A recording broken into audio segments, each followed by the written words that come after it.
नमस्कार दोस्तों, एडोवेस्टा YouTube channel में आप लोगों का स्वागत है। मैं राजेश प्रियदर्शी।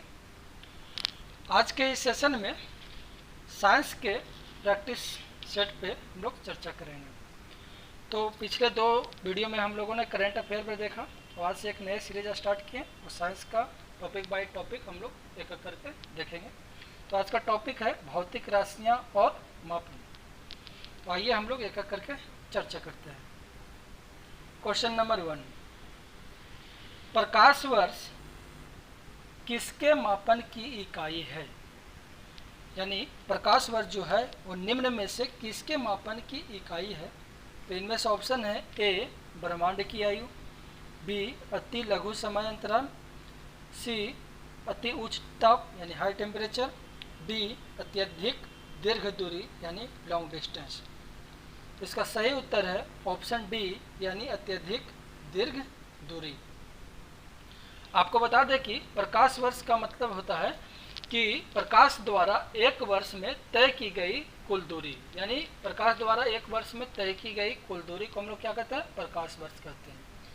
और हमेशा क्वेश्चन यहाँ पर पूछा जाता है कि एक प्रकाश वर्ष का वैल्यू हमेशा पूछा जाता है। तो एक प्रकाश वर्ष का वैल्यू कितना होता है?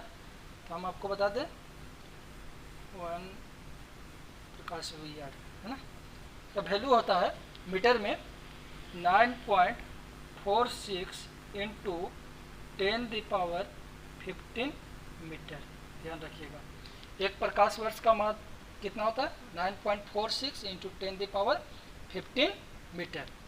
और प्रकाश वर्ष का यूज हमेशा खगोलीय दूरी को मापने में किया जाता है।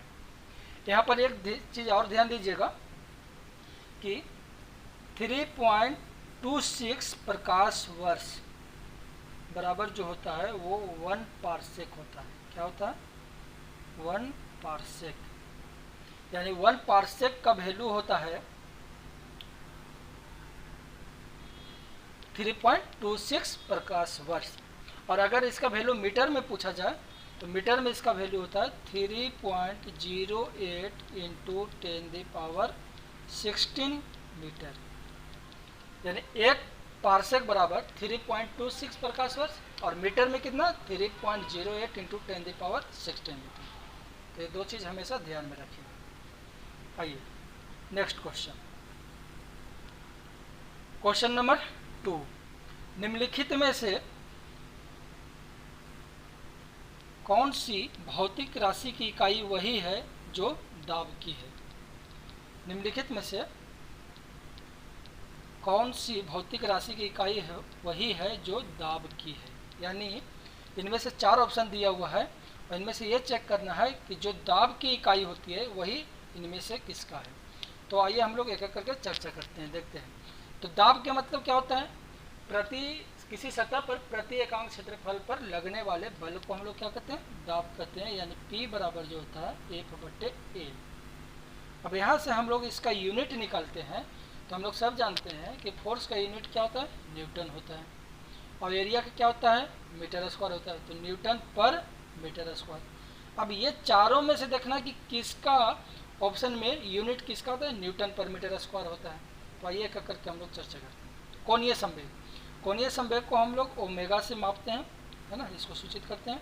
ओमेगा बराबर होता है θ/t, यानी कोण बटे समय। तो कोण का कोई मात्रक नहीं होता है, समय का मात्रक क्या होता है? सेकेंड। तो इसका मात्रक क्या हो जाएगा? प्रति सेकेंड। क्या हो जाएगा? प्रति सेकेंड। ध्यान रखिएगा। तो ऑप्शन ए क्या है? गलत है। आइए ऑप्शन बी प्रतिबल।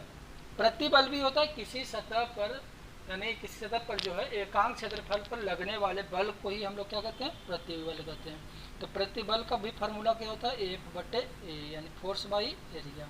तो इसका भी मात्रक क्या हो जाएगा? न्यूटन पर मीटर स्क्वायर। तब देखिए दाब का भी मात्रक क्या था? न्यूटन पर मीटर स्क्वायर।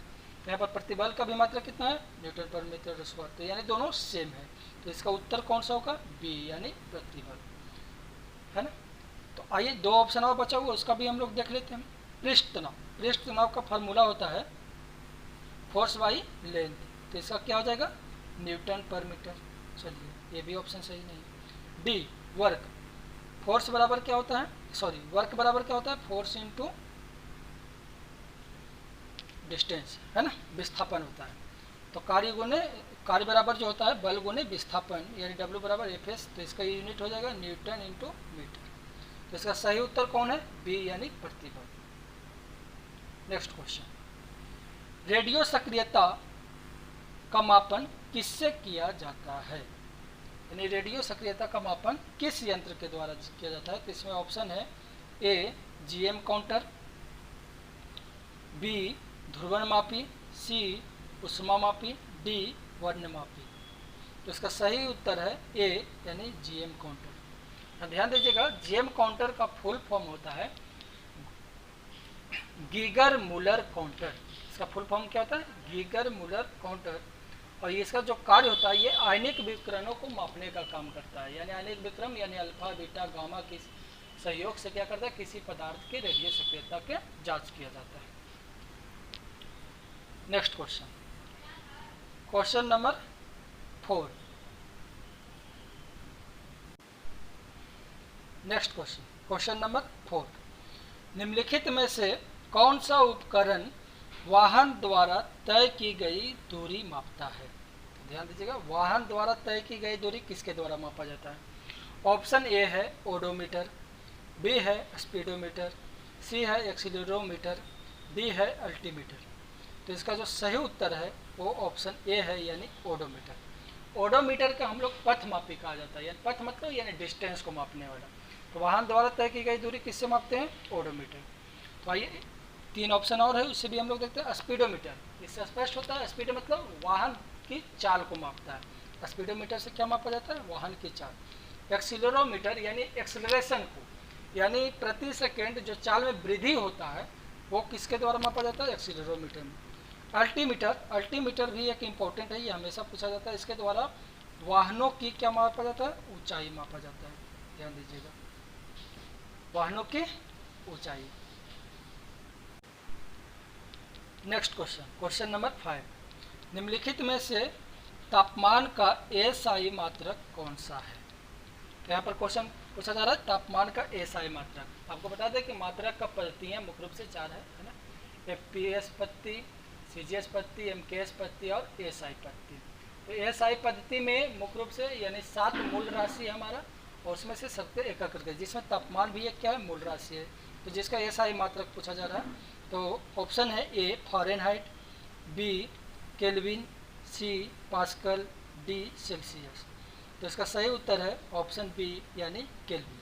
आपको बता दें कि फ़ारेनहाइट और सेल्सियस भी तापमान का मात्रक है, लेकिन एसआई मात्रक कौन है? केल्विन। यहाँ पर देखिएगा पास्कल, पास्कल किसका मात्रक है? तो दाब का मात्रक है। नेक्स्ट क्वेश्चन,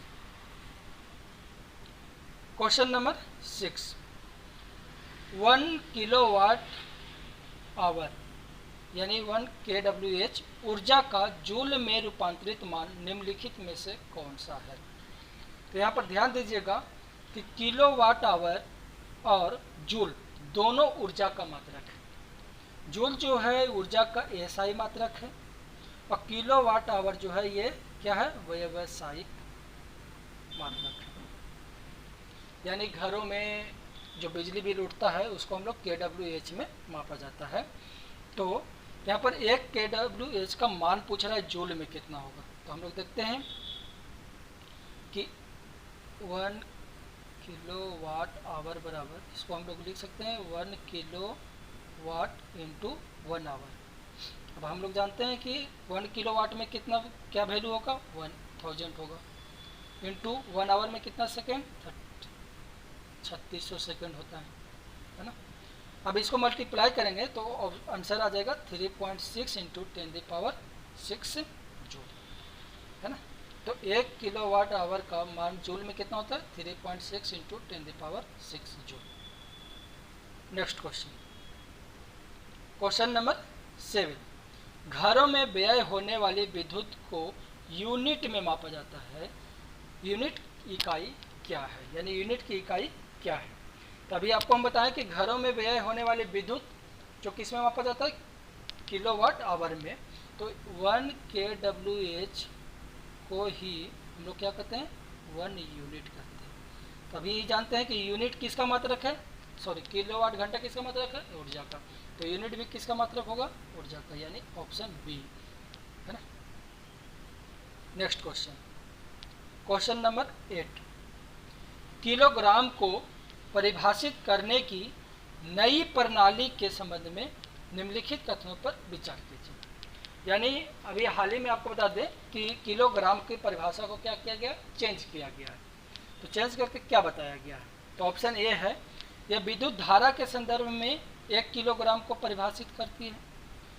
बी, यह नई प्रणाली में भार मापन हेतु कीबल बैलेंस नामक उपकरण का प्रयोग किया जाता है। तो अभी हाल ही में फ्रांस में एक सम्मेलन हुआ जिसका नाम है general conference of weight and measure, यानी भार और मापन से संबंधित एक क्या हुआ, आम सम्मेलन हुआ है, कहाँ, फ्रांस में हुआ है, जिसमें किलोग्राम की परिभाषा को चेंज किया गया है और इसका जो परिभाषा है वो विद्युत धारा के संबंध में इसको किलोग्राम को परिभाषित किया गया है और इसको कीबल बैलेंस उपकरण का प्रयोग भी किया इसमें। तो कीबल बैलेंस उपकरण क्या है, यह एक तराजू का सेट होता है जो किसी द्रव्यमान के वजन को संतुलित करने के लिए चुंबकीय क्षेत्र में धारा प्रवाहित द्वारा तार द्वारा उत्पन्न बल का प्रयोग करता है। तो इसका आंसर हो जाएगा ए और बी दोनों होगा, है ना। तो इसका आंसर क्या होगा, सी, यानी ए और B. Next question, question number 9, निम्नलिखित में से कौन सी सदिश राशि नहीं है, ध्यान दीजिएगा, कौन सी सदिश राशि नहीं है।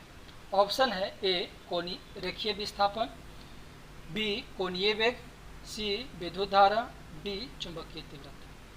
तो इसका सही उत्तर है ऑप्शन सी, यानी विद्युत धारा। यहाँ ध्यान दीजिएगा, सदिश राशि का मतलब क्या होता है, जिसमें परिमाण और दिशा दोनों होता है उसे हम लोग सदिश राशि कहते हैं। और अदिश राशि जिसमें सिर्फ और सिर्फ क्या होता है, परिमाण होता है, यानी दिशा नहीं होता, उसको हम लोग क्या कहते हैं, अदिश राशि कहते हैं।